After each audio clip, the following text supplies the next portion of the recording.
Hello YouTube, this is Morgan Airspeed Prime here with my next Boruto anime review. This one's going to be for episode 221, which is called the Chunin Exams Resume. So yeah, we're starting a bit of a Chunin exam arc. Based on the pacing of this episode, it looks like we'll probably get through it kind of quickly, which makes what they're doing next time out feel kind of interesting. The overall impression I get from this is that, okay, what people really want to see are the one-on-one fights. So let's just really quickly get through the first written exam and then the second sort of Forest of Death style exam. Let's just get those out of the way. These are our final competitors. Here are the matches. Cool.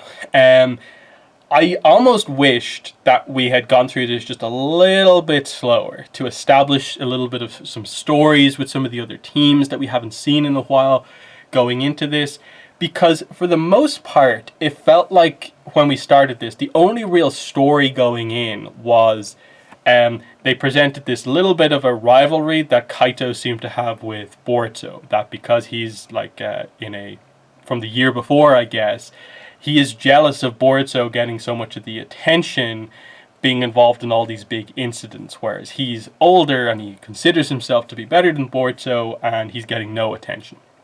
So beyond that, there was no real other dynamic going in. Like, they brought up a few ideas of like, Ino Shikacho is down one member because Shikadai already is a Chunin. So how are those two going to fare without their leader? And can they achieve the rank of Chunin as well? That's interesting. They didn't really do much with this, but I think just as fans in general, you would have the dynamic with Boruto, Sarada, and Mitsuki of like, all three of them are top level characters. They're more than Chunin exam at this point, Chunin level at this point. They all should be able to get through this and achieve the rank. But how many of them actually will? This episode itself teased us with the idea of, oh, Boruto nearly didn't get through here if not for the kind of really specific rules of how they tend to judge these things. They did reintroduce like a lot of the other teams. So like we saw Denki Iwabe Metal for the first time in a long time. We saw like Tsubaki, Wasabi, Namaida for the first time in a while. Hoki's team again. We've been so focused on manga content that these other teams have just been in the background for like ages. Even like Chocho and Inojin have not really had that much of a focus, even though they've at least been sort of around. So it really highlighted going in that like, okay, like what are we doing here? The other interesting thing at the start of the episode was that they clarified that the Chunin exams are specific to each village. They're not doing an exam where all of the nations send their Chunins to one nation that's hosting it. Instead, each of the 5 villages are hosting their own Chunin exams with the intent of basically promoting more of their genin to Chunin because they need more captain level shinobi to lead teams. So I thought that was actually quite interesting and made a lot of sense, that we don't need to be as strict as we were in the past while the shinobi wars were still a thing, like we saw in Naruto and so on. That it's not that serious anymore, but we do need to get some people promoted. So we need to do the test to see who the best people are, and we're actually going to promote, I guess, a decent amount of people this time. So I like that as a direct result of the Ishiki incident, where it felt like sort of peacetime stuff had led to just like the security not being as strong as it could be. We need to get back on raising the military power of the villages. So that made a lot of sense. It meant that, okay, we're not going to get the interaction of like Boruto with like Shinki or the genin from some of the other villages coming around to do this and that. Fine, fair enough. It did allow some of the other characters to get a bit more spotlight, which focused just on the Leaf Village, so I did like that. I hope we maybe take a jump into maybe some of the other villages just to see how things are going. Did anyone get promoted over there? But we're here in the Leaf Village. And yeah, we pretty much jump into it. The written exam takes about a minute. It's just a really quick montage. It's the whole idea of do this test, cheat if you want, but if you are found cheating, you're disqualified. So use your talents to cheat unnoticed. And so that's what we get. For Team 7, it seems like Mitsuki does most of it, using the snake to sort of give information to his teammates. That was kind of cool. Inojin splashes the answers onto Chocho's sheet with his ink jutsu. Denki, I think, uses some technology stuff to get the answers, and one guy who uses puppets gets disqualified, but it was really quick. It was just to get across the basic ideas of what that exam is about, the cleverness, and what you actually get disqualified for. The most of this episode was focused on the second exam, the Forest of Death. Done slightly differently here in that instead of scrolls, they're focused more on, there are 10 Chunin acting as injured people who need to be rescued in the forest. You need to go in there as individuals and get one of them out. So the teams are sort of broken up a little bit here, where you can still choose to run as a team, but you are not getting through if you don't get a person yourself. So that it created a bit of a more like, okay, it's fend for yourself type situation here. And that helped to answer the situation of, wait, are Chocho and Inojin not at a disadvantage, not having their full three-man team here? But they resolved that pretty quickly. And again, even this, a lot of it is skipped over. You get across the idea that there are dangerous animals in here, which one of the teams is immediately snapped up by when they try to jump start the start of the test. Beyond that, it was very much just, okay, there's maybe 4 or 5 characters we want to sort of give focus to note their skills, and then 4 or 5 characters where we're just going to have them pass without really any comment being made about them. So it was interesting the way they sort of structured this, because they're ultimately going to set up the final round, which is 5 one-on-one matches to determine who will eventually be the Chunins. So the characters who got some of the spotlight during the exam were ultimately Boruto, Sarada, Denki, and Tsubaki were the ones who sort of got focused on, and they had a really good showing. Boruto, more of the just philosophy of what it is to be a good teammate and a shinobi. That's how he passes in the end, even though he was a second late crossing the finish line, because he actually went back to check up on and give some first aid to Kaito, who was injured by one of the animals, even though Kaito tried to steal his injured person. So that rivalry gets resolved very quickly. He's just jealous of Boruto. He constantly tries to be like, you're just doing this for attention and the spotlight. But we know Boruto is long since past that. He doesn't care about that stuff anymore. That gets resolved quite quickly. Sarada seems to have someone relatively early on. The main thing with her, though, is that she actually has to have a fight with Mirai to get out of the exams. So she figures out that the Mitsuki who's beside her with an injured person is actually someone in disguise, because Mitsuki made a comment that we don't need to worry about Boruto because we have, the way to pass the test ourselves. And she figures out Mitsuki would never say something dismissive about Boruto. So she figures out it's Mirai. Unfortunately, that whole fight happens off screen. Not sure why they did that, because they just go into an initial clash, and then we see Sarada running out towards the end. So she clearly bested Mirai at some point in this and came out of that. That's a pretty strong kind of little victory there for Sarada to succeed in the tuning exam. So, she came out looking really, really good in this. So that was interesting.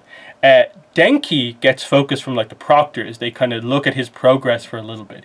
He uses technology to find a guy who's injured in a cave.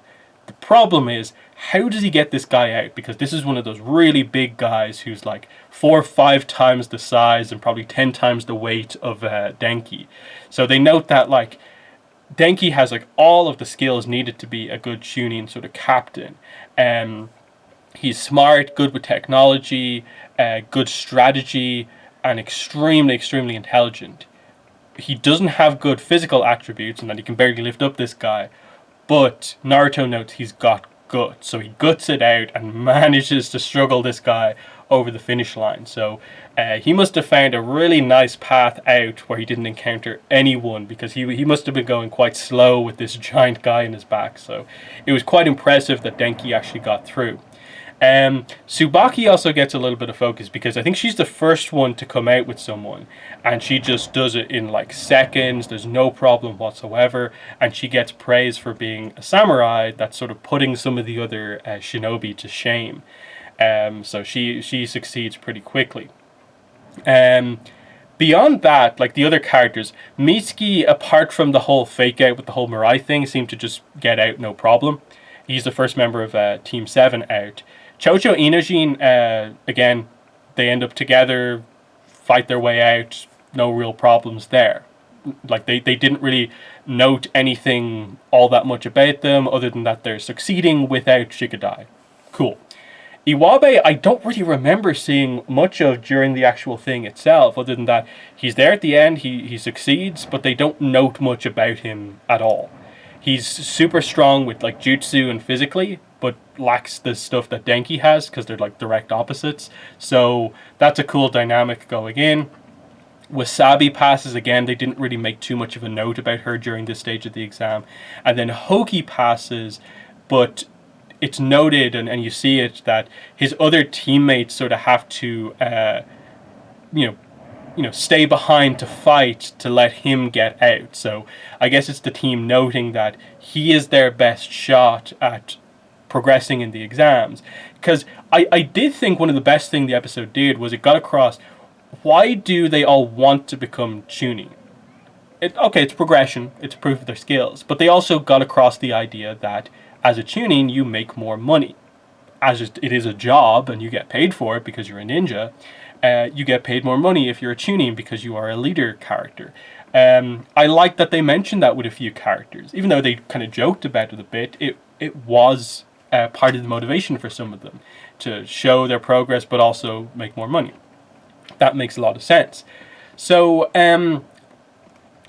the final thing I'll mention before I get into sort of speculation ahead of the final exam is just, I thought it was really, really weird the way they did the dialogue surrounding the fact that for most of the episode we are led to believe that the second round, the Forest of Death style thing, is the final round of the exam.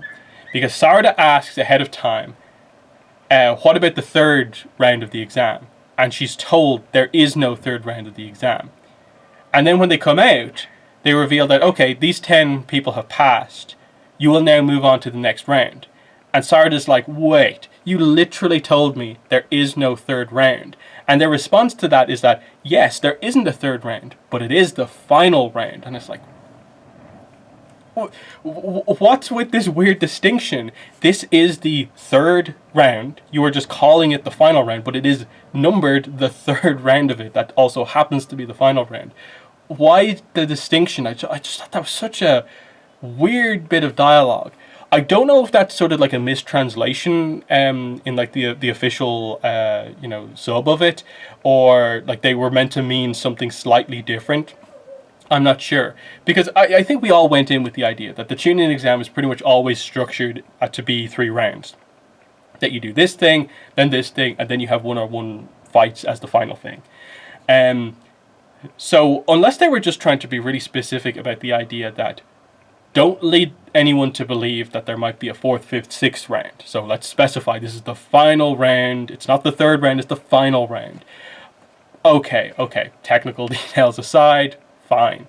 So yeah, but Boruto gets through on basically sort of the Kakashi ruling almost, of like, you sort of technically didn't pass, but because you respected the sort of spirit of what it is to be a Leaf Village shinobi, you passed. That those who go against the rules are scum, but those who abandon their friends are worse than scum. He didn't abandon an ally, and because they had specified beforehand that you have to treat this exam as if these are injured people behind enemy lines. So the idea that one of your comrades gets injured on the mission and is left behind enemy lines is almost even worse than leaving the already injured person there.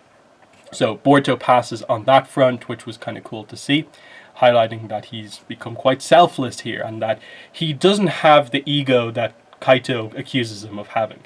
Now, let's get into the speculation here, going up into the next stuff. The next episode looks to be I think it's literally called The Night Before the Final Exam. They're doing the setup of like what training each of these 10 combatants are doing ahead of the one-on-one matches. But after that, we are getting, I suppose, straight into all these one-on-one matches. Now, they specifically have said, I believe this was mentioned in the episode, that they want to cut down the 10 finalists to 5. So they're sort of implying that 5 people will get promoted from this group of 10. That's interesting. So they can't do this as a bracket, which is the way they've typically done it before, with the idea that whoever wins the bracket, I guess, becomes a Chunin, and then they reveal later that we'll also pick select people to be Chunin who also did quite well. So that's still a rule that they might bring into play. That the winners, I guess, will all become Chunin, but that they'll also have the opportunity to promote losers who did really well. So I guess that's the rules to go on here. So who got through? Boruto, Sarada, Mitsuki, all of Team 7. Chocho and Inojin, the rest of the Inoshika-cho team. Denki and Iwabe, so Metal didn't get through. And I think that sort of makes sense because he probably is the least suited to be a Chunin just on the basis of his personality.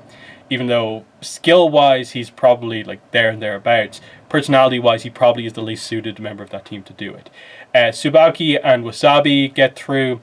Namida doesn't on that team. Again, same reasons. I think she is the least suited to be the leader.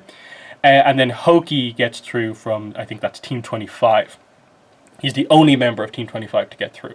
So that's an interesting one here. That he's the only person who's like the sole representative of a team to get through. Otherwise, like all of Team 7's there, and then it's 2-2-2 for 3 other teams.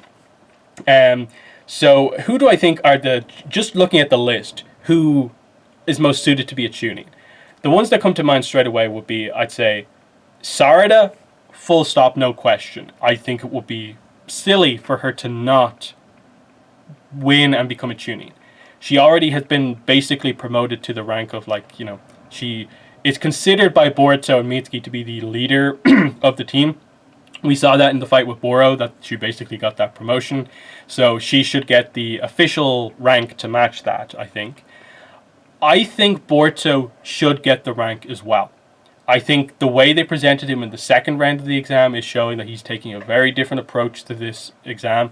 And unless something goes horrifically wrong with the karma mark stuff, which it probably will to set up why he maybe doesn't succeed, I think he should get the rank of Chunin. I don't think they need to have Boruto follow in Naruto's footsteps by not getting official ranks at the same time as his teammates. It's just a very different situation here. Boruto does not want to become Hokage, so you don't have that gimmick of him basically becoming Hokage almost before he's achieved the other ranks. I think he should just get it because he clearly is skilled enough to be a Chunin and has shown qualities, I think, good enough to be a Chunin. Mitsuki has the skill to do it, but ultimately, I'd say just Mitsuki doesn't need to be a Chunin. It's probably the main thing here. That I don't think that they'll make the decision from this group of 10 that all 3 members of Team 7 will get it. Just because it almost seems like a little bit too boring that you have 5 slots to fill and you give 3 of them to Team 7. I think they'll probably end up doing something like members of Team 7 get paired up against each other. Now, that's the obvious way to keep the members of the team from getting it, is that if Boruto has to face Mitsuki, that means only one of them can get it. How do they do that? If Sarada has to face Mitsuki, only one of them can get it. So, again, the 2 members of the team I think are the most obvious who should get it are Boruto and Sarada. But Sarada is the absolute top of that list. I don't really feel Chocho and Inojin necessarily need it. For similar reasons, but also because I don't think they're near the level of Shikadai. Chocho, again, I don't think is overly suited to it. Inojin, maybe slightly more so just with his personality, but again, I don't feel he's at that level yet. Denki Iwabe. I think what they will end up doing is more spreading the Chunins out across the different teams, which is why some people might say, well, the really obvious thing is just the five that should win should be Boruto, Sarada, Mitsuki, Chocho, Inojin. Just because they're the most noted characters on the most noted teams and will get the most screen time. But that's very boring, and it seems almost like crazy that the draw could work out in such a way where all five of those characters avoided facing each other in any situation. So there's that. But anyway, I think they'll give one of the tuning positions to Denki or Iwabe. Denki, they hyped up in this episode as having the sort of an analytical brain of like a Shikadai, basically. For the Shikadai logic, Denki should be the leader of that team on this level. It'd be very interesting to give it to someone who doesn't have, the skills, the kind of jutsu skills there with Denki. But I think it would be an interesting choice to make.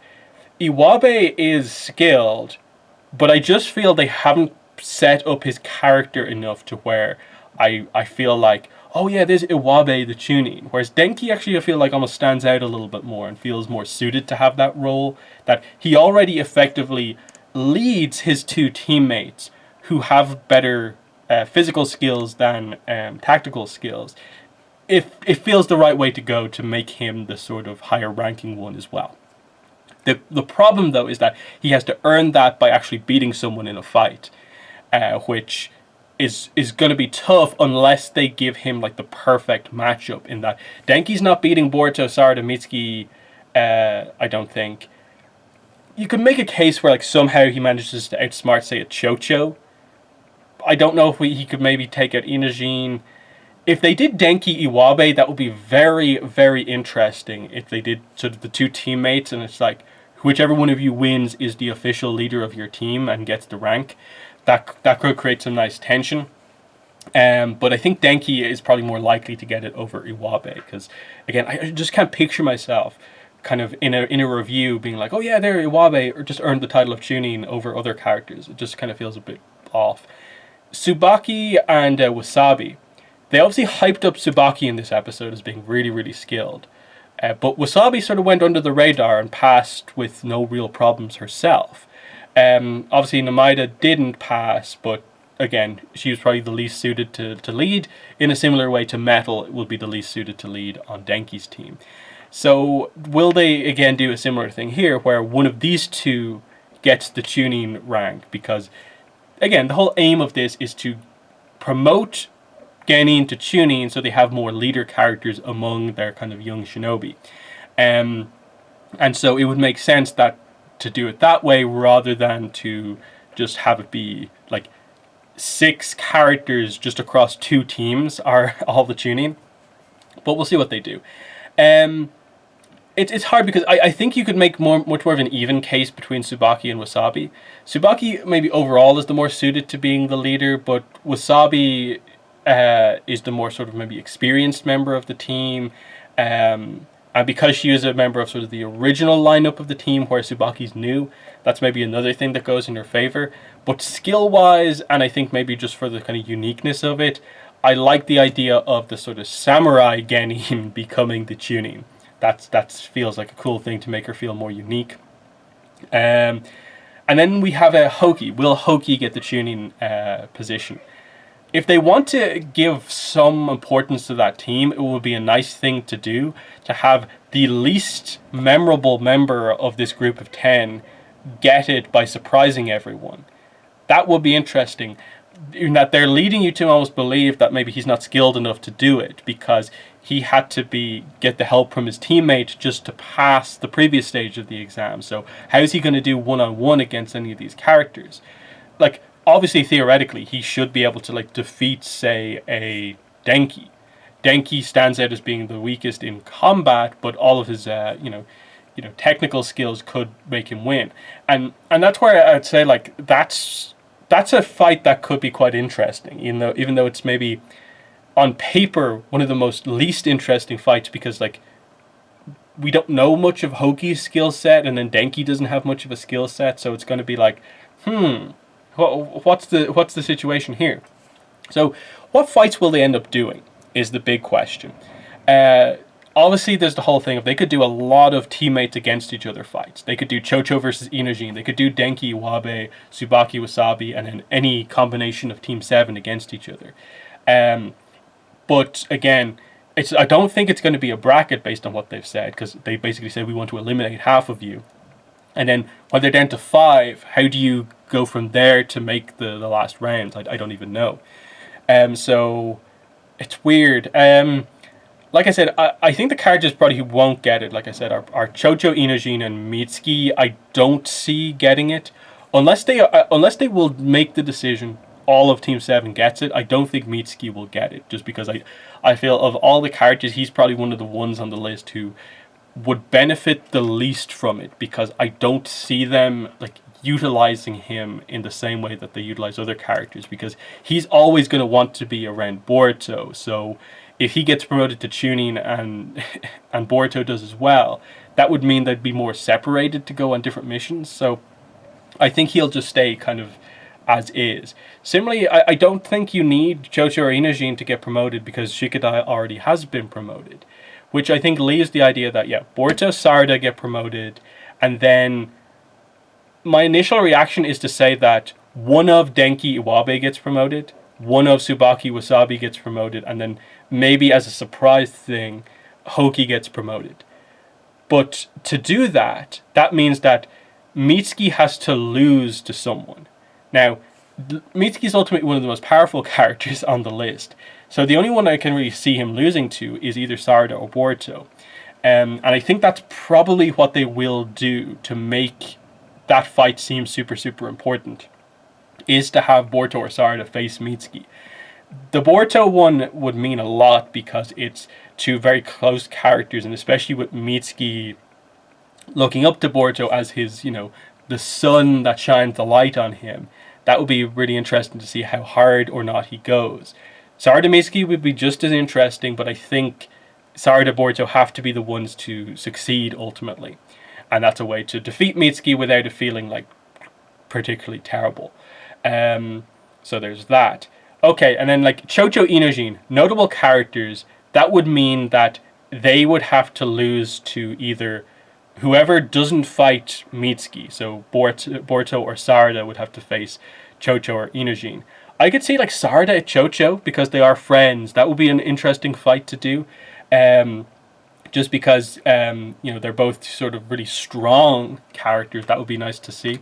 And it would be nice. Okay, so we'll say Boruto, Mitsuki, Sarada, Chocho, to give your two main characters sort of big opponents. And then if we're saying Iwabe is going to lose, that means he would have to lose to either Denki, Tsubaki, or Hoki. I could see him losing to Tsubaki. That would be an interesting one. Tsubaki, Iwabe. That would mean Denki, Wasabi might be an interesting fight, where I think he'd be able to outsmart her. And then that would leave Hoki to defeat Inojin. I don't know, that's interesting. But I think that might be the predictions that I go for. So what do they have there?